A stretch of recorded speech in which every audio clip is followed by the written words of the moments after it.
Welcome to Dating and Relationship Advice. In this episode, we're going to talk about a friend of mine who I've known from high school who broke up with his girlfriend, and they've been married for 26 years or so. He does have narcissistic tendencies as well. So imagine if this person that you're in a relationship with, they will change you, they will steal your innocence, they will steal your joy, they will break your spirits until there's absolutely nothing left, and then blame you and accuse you of ruining things and being abusive and the lying one. So if that happens just in an instance where you have that kind of a problem, but the rest of the time, at least the relationship is amazing and everything that you've ever wanted until something happens to that person that has narcissistic tendencies. So let's hear what happened to Nicole. Um, and I was crying a little bit, but listen, back then that's all I did was cry. So then I hugged and kissed my son, probably a minute too long, that maybe he caught something, I don't know. But 2 days later is when he showed up and sat me down and said, "Mom, here's the rule, like, you have 48 hours or we're putting you away." He's like, "I found the letters." He goes, "I can't be the one to help you. You have to reach out to somebody." He goes, "Because I'm not telling my son that he doesn't have his grandmother." And, you sit there night after night on the couch, and I know this sounds all pathetic, but it's like, okay, well, maybe if I drive far enough away, somewhere where they won't find me for several days, at least they won't find me, somebody else will. If I could just get the garage cleaned out and get my car put in the garage, I can do it this way. I could do it. Like, it was all these nights of all this shit. And I think this is why I can't forgive him. Because I never would imagine leaving my children, but I couldn't figure out how to do it without him. Like, everything I knew was gone. So I don't want everybody, how do I know there's not somebody else out there right now that feels that way, that's not going to come out on the other end? Or I've never felt that low in my life. And I've lost children, and I've never felt that low and hurt and betrayed and worthless ever in my life.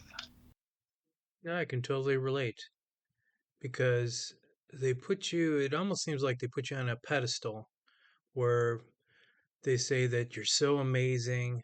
I've never felt this way before. And I'm thinking, well, yeah, the same way for me.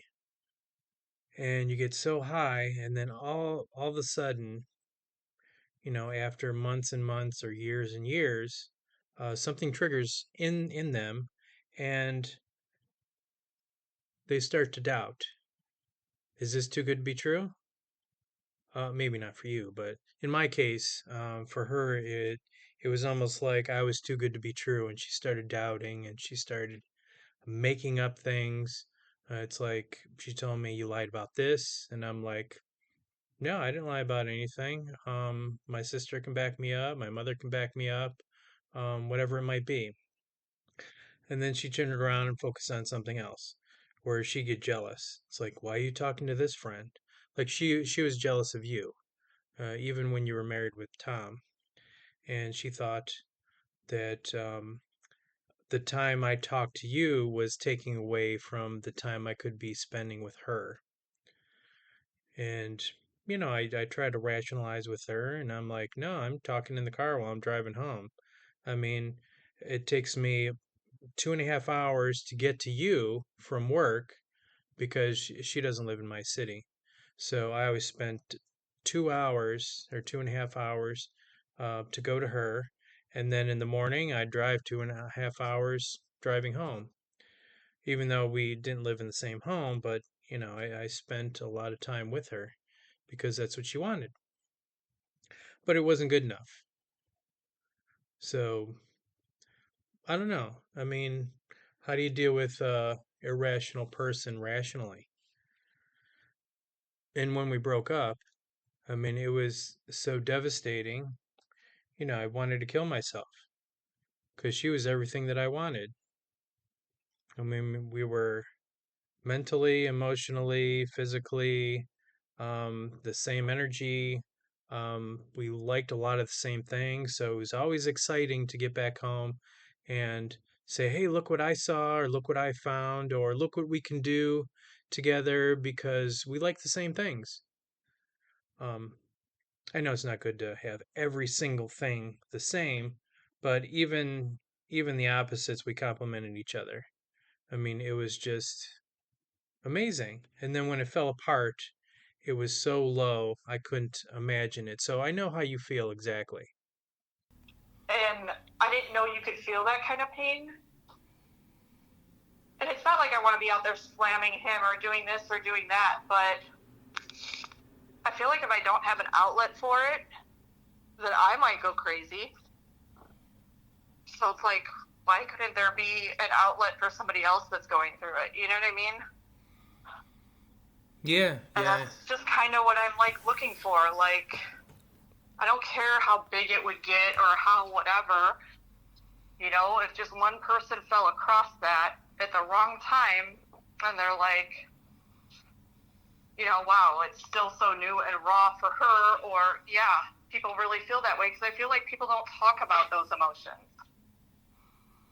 No, You not know, really. Yeah, well, see, that's why I created this podcast uh huh, because I felt exactly the way that you felt because I've never felt this low in my life. And I had right, the same conversation with her that you had with Tom. So, yeah, because I asked her, you don't know what I feel like. But right, she said that she did because she loved this married man who was still married, living with his 4 kids and his wife that she was chasing after. And she felt that low that she wanted to kill herself. And I'm like, are you kidding? In the back of my head. Because I was there for her. I wasn't married. I didn't have any kids. right, You're not my side piece. I, right, I made you so important. I did so many things for you, and you don't even give a shit. right. So then that made me feel even worse. Right. So I created this podcast to get answers for myself, and I can't get out of it. Right. Because every which way that I looked at it, every time I look back at 4 years worth of text messages, she was the jerk, but she I blamed it I on did me. the same thing a couple weeks ago. I was going through all the messages, like even when we got back together 5 years ago, and when all this shit was happening years before, and I look at them and I'm like, where the fuck did it go wrong? Like, Exactly. what the fuck happened? Like, there wasn't a fucking, you know. 2 weeks before, he's like, I love you, I miss you. What? Yeah, see, I don't get it. I mean, I get it, but I don't want to get it. Right. Because I don't see where the morals and values just jumped out of their mindset. And that's like when I told him, I said, I don't know who you are. He said, we could say the same thing both directions. And I said, that's fine. I said, and like I told you, I told him, I've never pretended to be somebody I'm not. I've never pretended that I didn't do what I did. I never not acknowledged what I did. I never not accepted it. I'm like, fuck, I don't care. I'll stand on the fucking roof so the whole neighborhood can hear it. I don't give a fuck. I fucked up. Not that I don't give a fuck, but I can say it out loud. Why can't you? Why can't you just, if you know that's the one fucking thing that would shut me up, why can't you fucking say it? He doesn't want to admit he's wrong. Some fucking accountability somewhere. Instead of making me feel like the crazy one, some accountability somewhere. But he gets off on what he does to me. Yeah, it's almost like it's not his problem. Right. Because all he cares about is how he feels.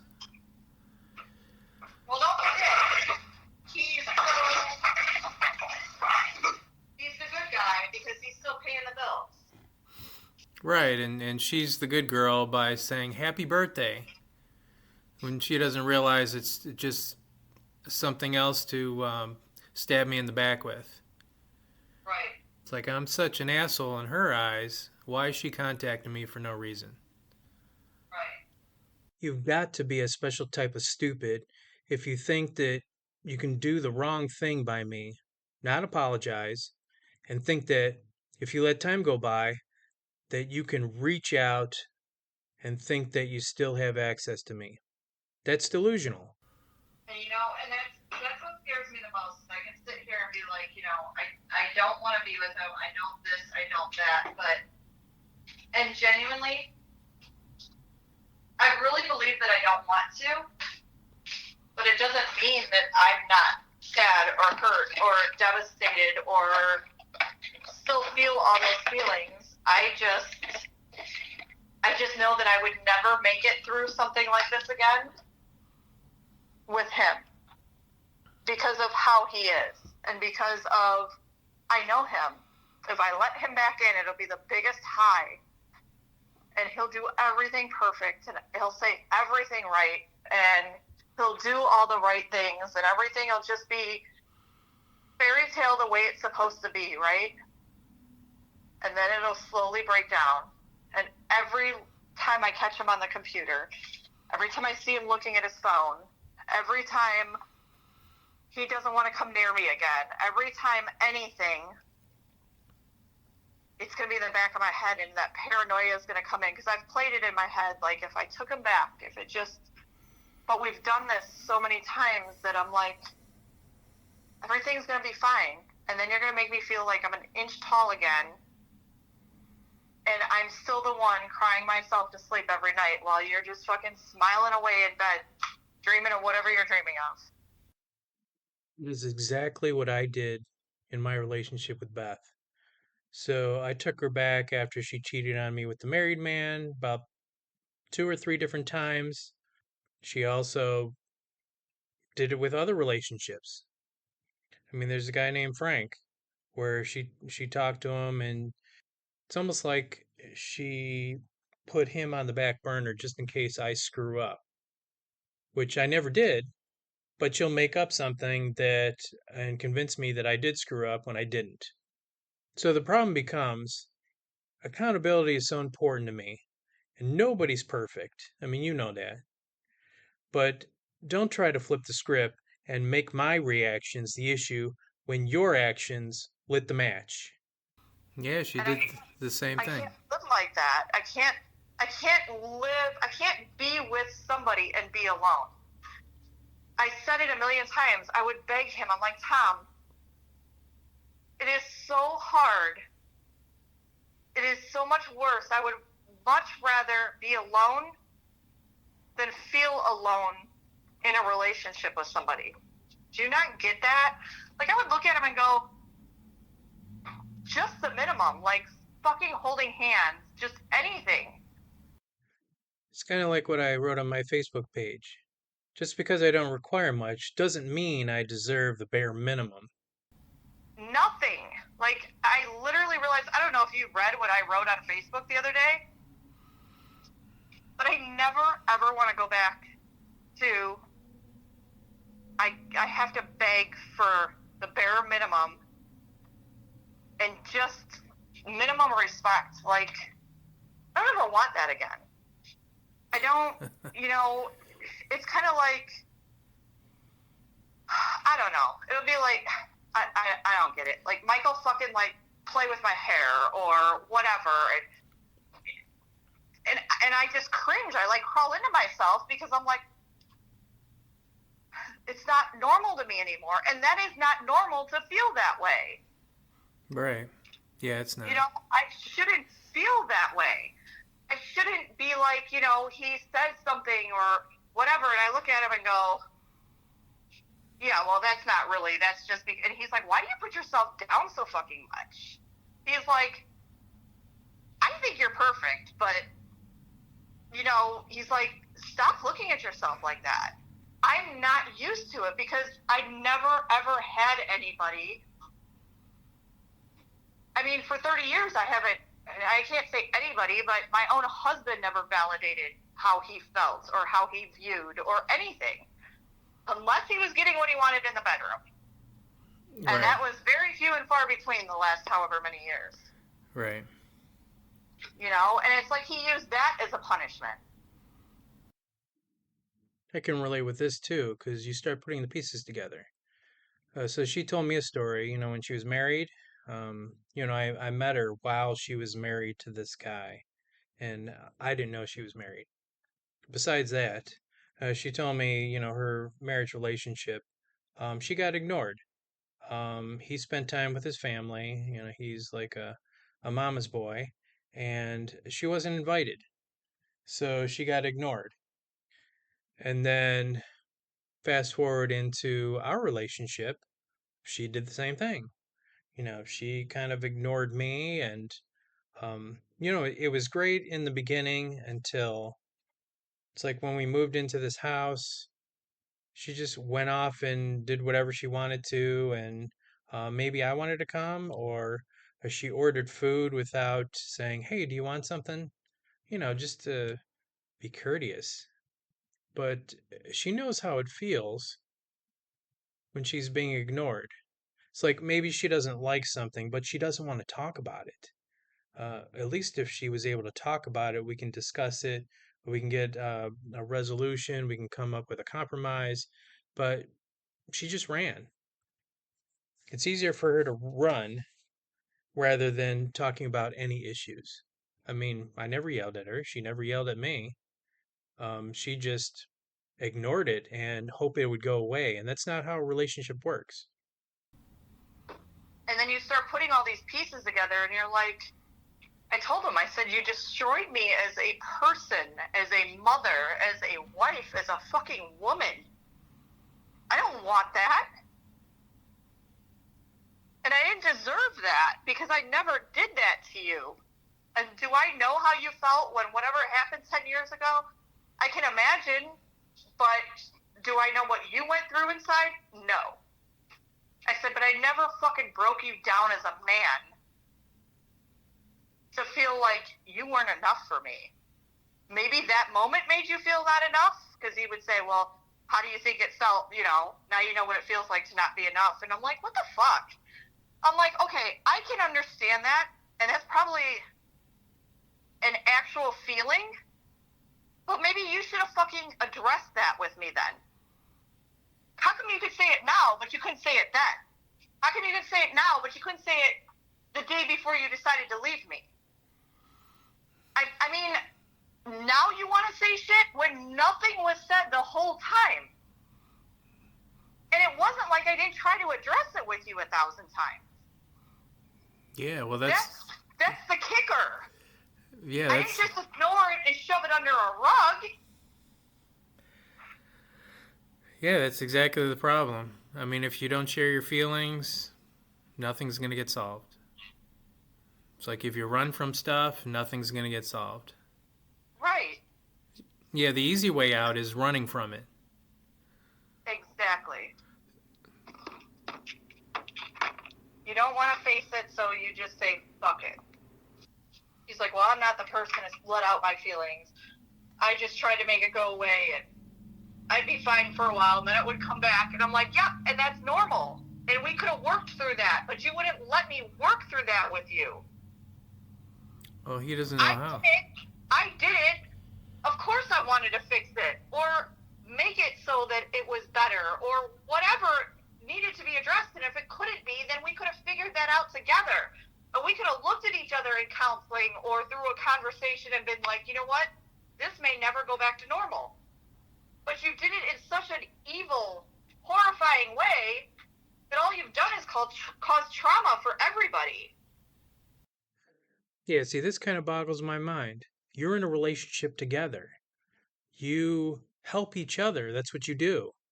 But when you realize you've never been put first your whole life, you're just the person who fills that void in a person's life until they don't even need you anymore. So why did you choose me to be in a relationship with if you don't want to work together? If you decide to not look at somebody else's perspective or put yourself in somebody else's shoes. Yeah, it's almost like they don't care. Even if it involves their kids, they don't care.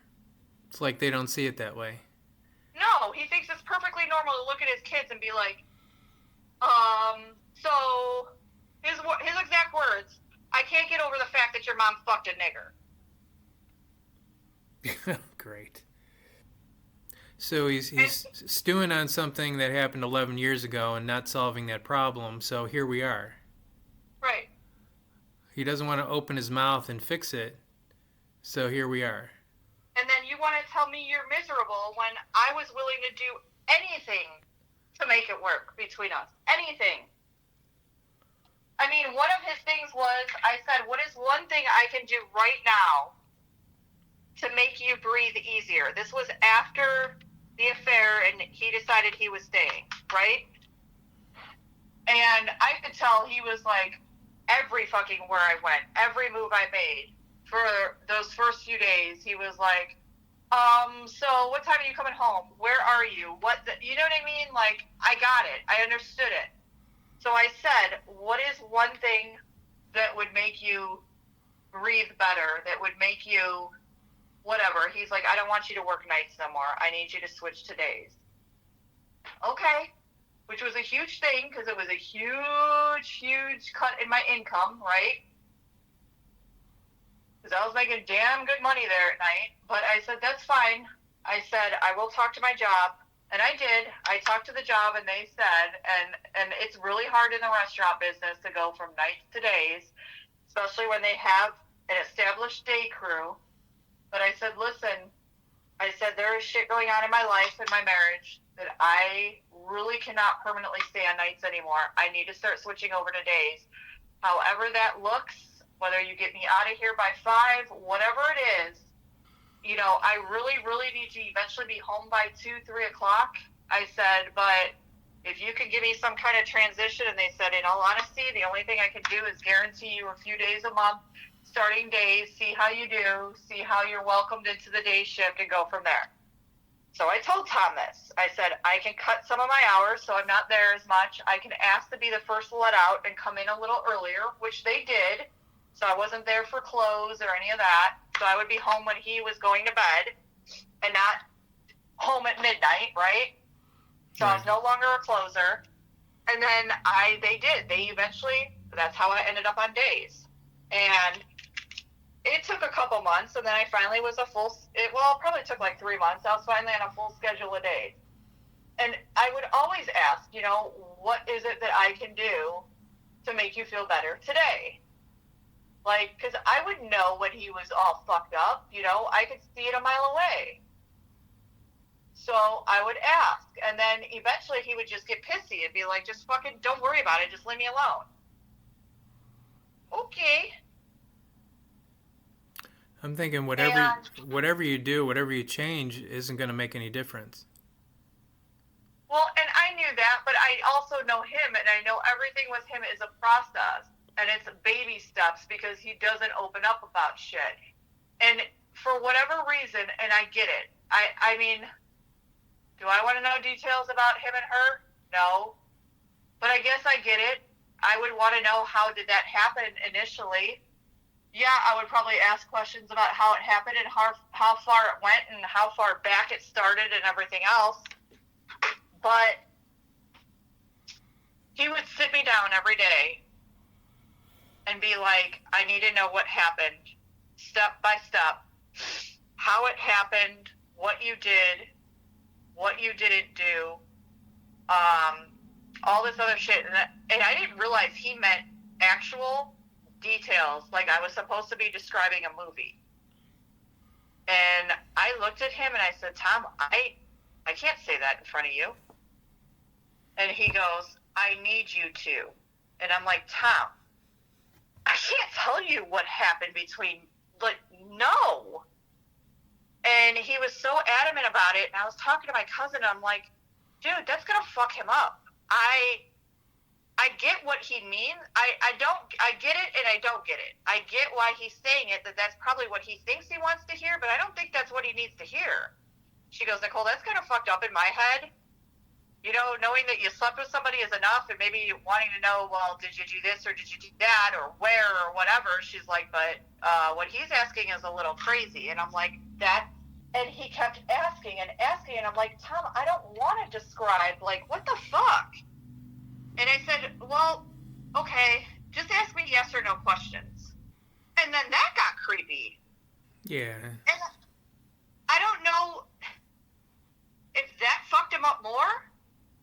I don't know, but why do you want to know all? I guess a part of me would always wonder, like, I get it. So now this has happened, and now I'm sleeping with you. So did you do this with that person? You know what I mean? I guess I could understand that.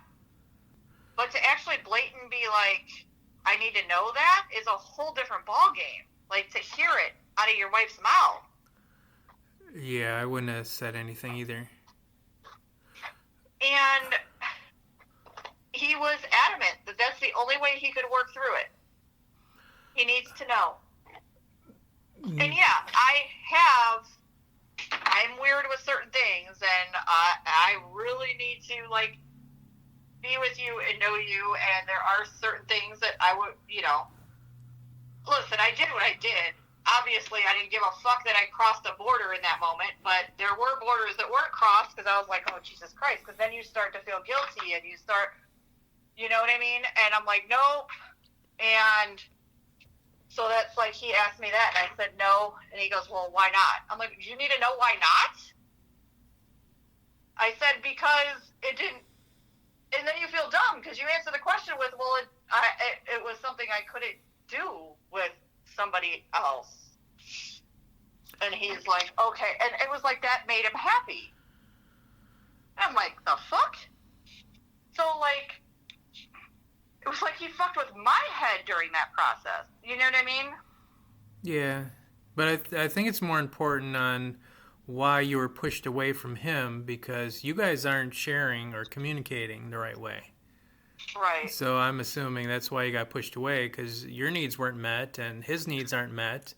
So why can't you come to a happy medium by discussing them? I tried. But yeah, he decides to run. So I sat him down before all this happened. And I'm not saying that was my warning, because I had no... Jesus Christ, I almost just fucking died and fell over. Because I had no clue this wasn't in the bag or anything. You know what I mean? Like, this wasn't going on. But I looked at him one day, and it was probably shortly after, but it wasn't anything that I thought would happen. It wasn't anything on my mind. And I begged him, and I'm like, Tom, and this isn't the first time I had this conversation with him. He had not touched me in 8 years. 7 years? 8 years? I don't remember now. And I said, Tom, what the fuck? I said, listen, I can't do this.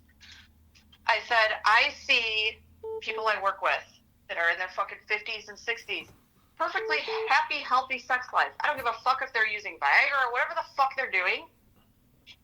It's a normal, like, isn't it a normal need, a normal want? I said, I can catch you on the computer, and I can see you doing shit. And I'm sure that's a huge result of what the fuck is going on, because you can't tell me it's not. So, whatever the fuck it is that you don't want to be with me, I said, I can't take it anymore. I said, I can't be at work, and, I have customers and people I work with and everything else hitting on me left and right. So my head's all fucked up because, and I wasn't meaning to say that with a big head, but men are men, and you're a server, and it happens. But, why is it somebody else can look at me that way, but my own husband doesn't? Like, it's not like I don't give you what you need or want, and I don't, I was not a big girl in that moment. I just don't, I didn't understand it. I'm like, what the fuck? I'm like, Tom, you are seriously going to push me into somebody else.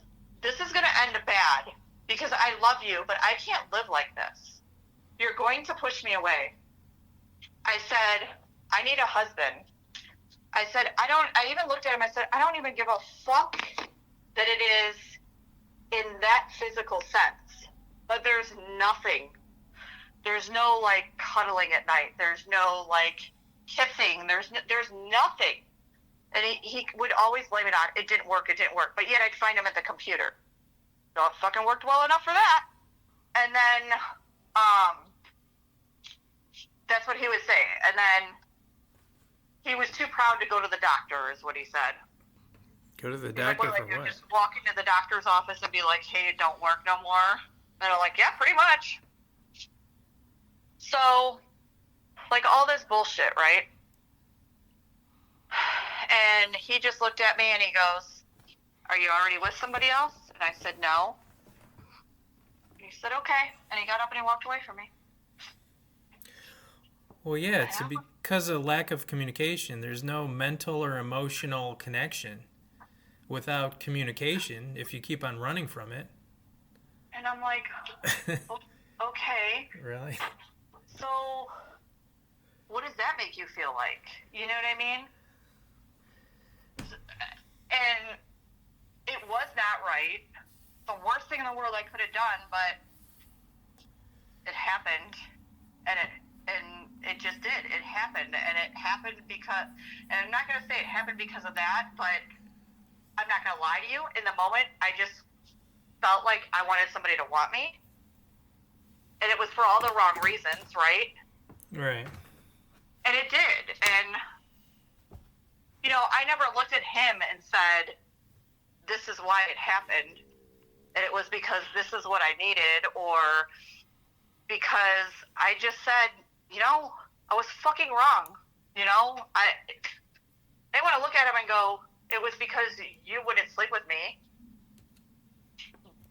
But in the back of my head, I know that in that moment that I just wanted to feel something. I wanted to know I wasn't broken. And it does not make it right. It's still 1,000% wrong. But then, after he decides he wants to come back, he wants to stay with me, that same night he wants to sleep with me, and I just fucking looked at him. And I said, no, Tom. And he's like trying to mess with me and almost like trying to force himself to it. And I said, fucking stop. Like, I jumped and I'm like, fucking stop. And he's like, did he hurt you? And I'm like, no. And I said, what? Like, I was so fucking confused. I'm like, 8 fucking years? And now you have a hard on? Sounds like he can physically connect, but not emotionally. All I could do was cry. I literally cried all fucking night. All fucking night I cried. I didn't know. And he's like, well, I don't understand why not. And, you know, and he took that as I didn't want him because I wanted this other guy. And I'm like, no, the fuck I don't. But okay. And I looked at him and I'm like, Tom, all these years, and you tell me you're totally fine? So all these years have been a lie? And I told him that the other day. I'm like, she's not going to put up with it doesn't work, or you just can't perform because now you're on the fucking computer looking at whatever the fuck you're looking at. Yeah, he doesn't get it. And it's just like,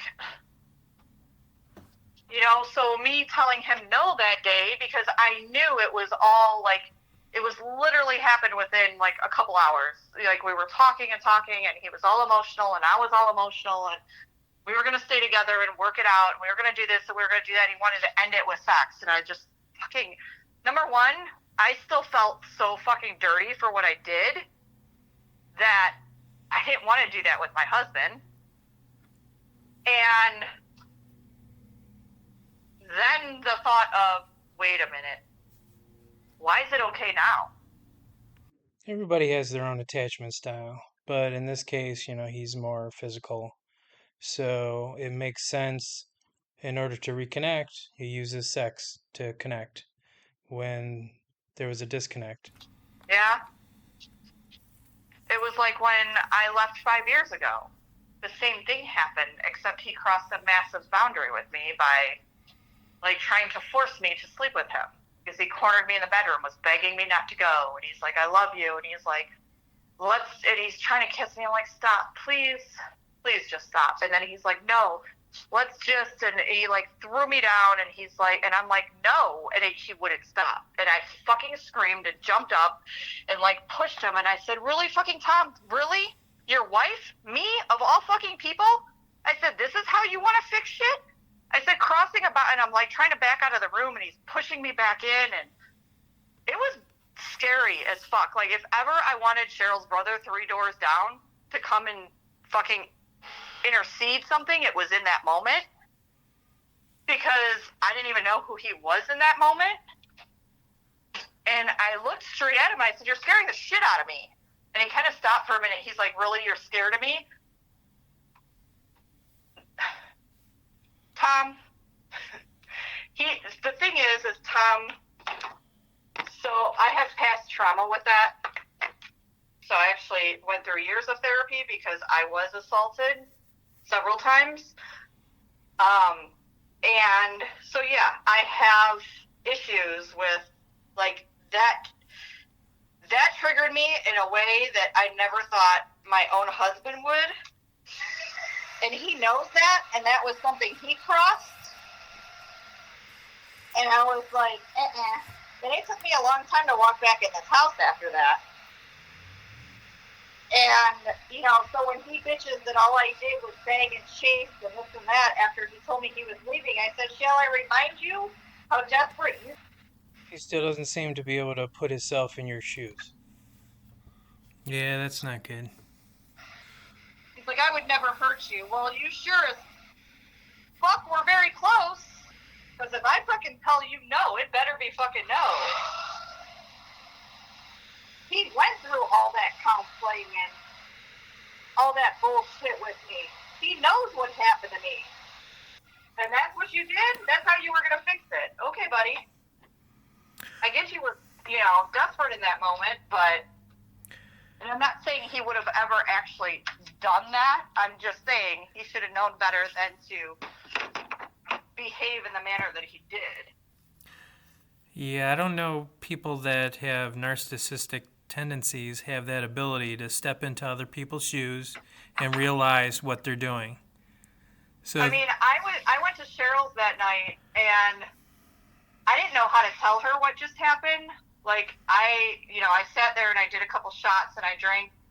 And she's like, Nicole, you know, I mean, she knew I was devastated leaving Tom. Don't get me wrong. It broke my heart to walk away from him. It broke my heart in that moment to see him crying and walk away from him. But he made it a little easier after he did that. Because I never thought I'd feel that unsafe with that man. I mean, listen, he's never put his hands on me to hurt me. Well, he threw me down when he was drunk once. But he's not physically abusive or any of that. You know what I mean? yeah. It's not who he is. I'm not trying to paint him in that picture because that's not him. But that is such a strong boundary that for years I had issues being with a man because of what had happened to me. Like, there were certain things that just would fuck with my head so bad, and until I went through all that therapy and all that bullshit, he went through it with me. So he knows. So for him to have done that, and it was like, Cheryl's like, are you that upset? And I just looked at her and I explained to her what happened, and she fucking came unglued. She's like, I'm calling Scotty. I said, don't call Scotty. She's like, no, fuck that. And, you know, because I ended up just basically like sitting there and kind of like rocking, because he triggered something in me that hadn't been triggered like that in a long time. And I mean, there's a reason I walk across parking lots with my keys in my hand a certain way. There's a reason I'm forever looking behind me. There's a reason I don't like men up behind me. There is a reason for everything that I do. Not saying it's something that triggers me 24/7. It doesn't. I'm not like I was before. I'm just like, whatever. But they're just habits that I always have. And I never felt so betrayed as in that moment. And I don't know that he knew what he was doing, but He probably did. that man knows that if you say no, no means no. And if you say it in a certain way, it definitely means no. And it took me saying, you're scaring the shit out of me, for him to look at me and go, I would never fucking hurt you. Well, okay. Yeah, he probably didn't get it at that moment. And I was an asshole for having that reaction. Because he can't step into your shoes. I was an asshole because I should know better than the fact that he would ever, how could I ever look at him that way? I'm like, I don't. I never have. But in that moment, I felt a certain way because here's the thing. How do you know? Listen, people that are devastated are desperate. Tell me I'm wrong. So I never saw that look on his face before. I never saw him cry or beg like that before. Never. I never saw that look in my husband's eyes. How the fuck did I know what was about to happen? But did I ever think that he would or he could fall? No. But desperate people do some stupid shit too. We've all done it, not that, but we've all done stupid shit that we're like, Jesus, I can't believe I did that. It's interesting to hear that the "do you think" kind of comment came out of him. You know, and do I think he would have? No. But do I think he would have continued to push it? Yes. And that was not okay with me. Right. Because that act means something else different to him than it does to you. Exactly. And he thought it could be fixed that way. And I'm like, that's not what I'm asking you for. I just want my husband. Like, I just wanted you to be a husband. And right now, you're not that. Being a husband seems like it's different for him than it is for you. Well, it doesn't seem like he knows how. Or maybe he never did. I don't know. He was so different back when the kids were, like, little, and I don't get it. And, you know, he says now, well, the kids don't need him. They this, they that. Like, is that what you need, is to be needed? Is that what this was all about? Like, you need people to depend on you. But once I got my business going and doing this and doing that, and I don't know. Maybe it was because I needed him too much because of what was going on with me health-wise, or he saw that I was trying to build something. I don't fucking know. No, I don't think it was a need either way. Because he was so different when people really needed him, like when the kids were little and they needed him, or you know what I mean? Like, I don't know. I can't explain it. There was a softer, sweeter side of Tom back in the day, and I don't know where it went. I think sometimes just life and the past situations just beat him down. It's almost like back then he wasn't conflicted. Yeah, if you bottle things up, sit and stew on stuff, and not share anything, how do you think it's going to come out? Or maybe just the excitement was gone. And that's what I'm thinking, because every time he would, like, something new he would get into or want, or a new hobby or whatever, he was so happy and so good for a while, and then it would go, and then he would need something different. And it was always like a jump to jump to jump. Hobby to hobby, obsession, you know. It sounds like his projects are a distraction to dealing with reality. I don't know. It's the weirdest thing. And that's the thing is, I told him, I said, I don't need anybody to say anything to me because I know what's going to happen. Like, it may not happen today or tomorrow. It could happen 3 years from now, but it's going to happen. And it's going to hurt you, I hope, as much as you hurt me. Yeah, he didn't have those endorphins flowing.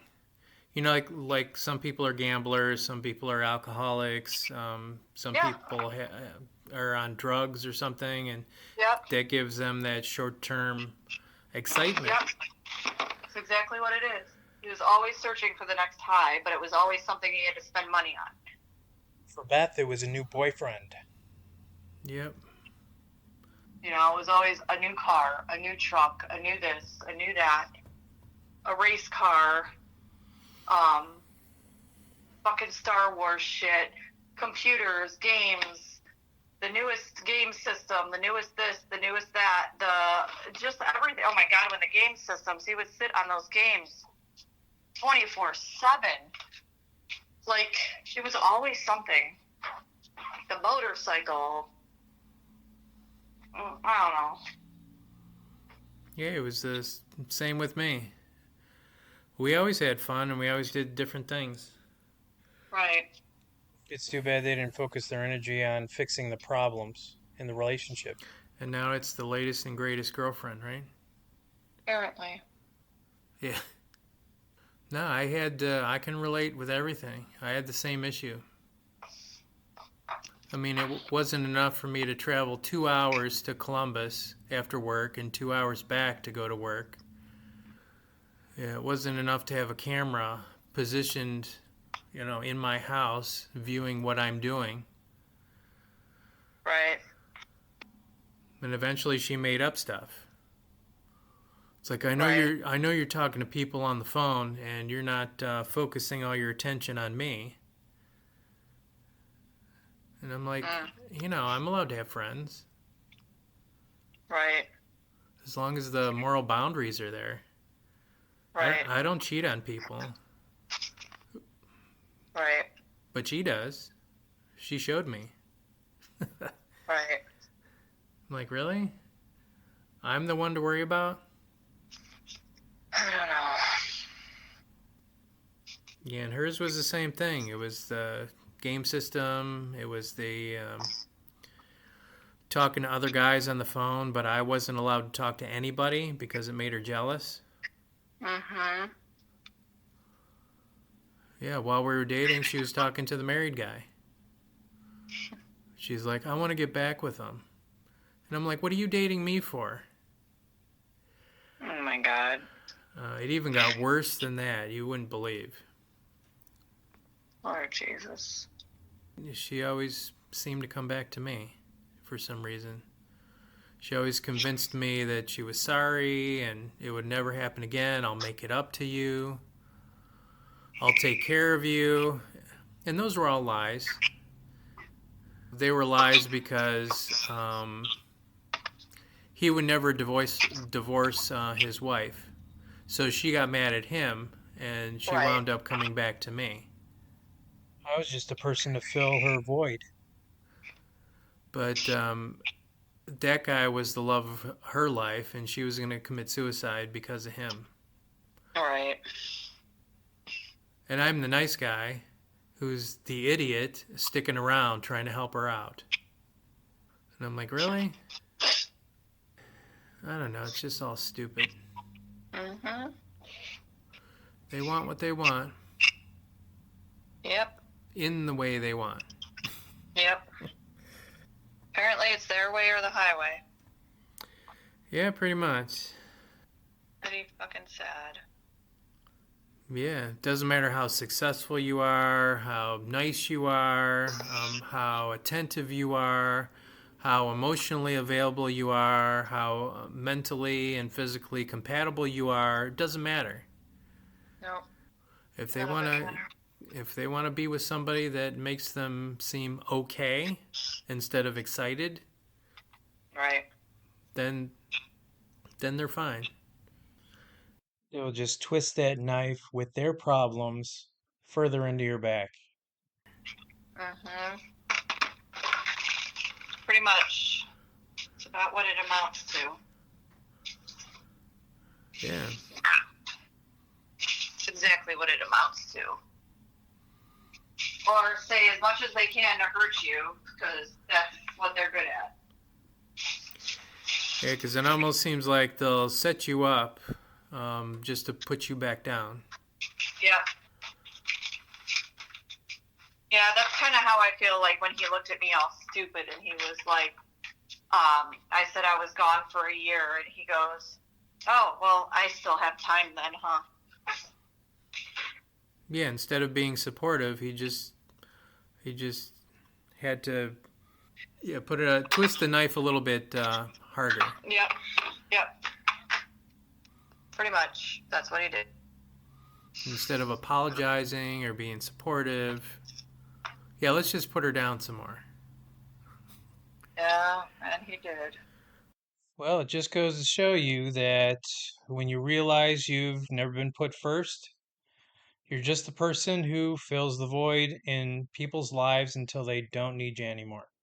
And that concludes this episode of Dating and Relationship Advice. We'll see you next time.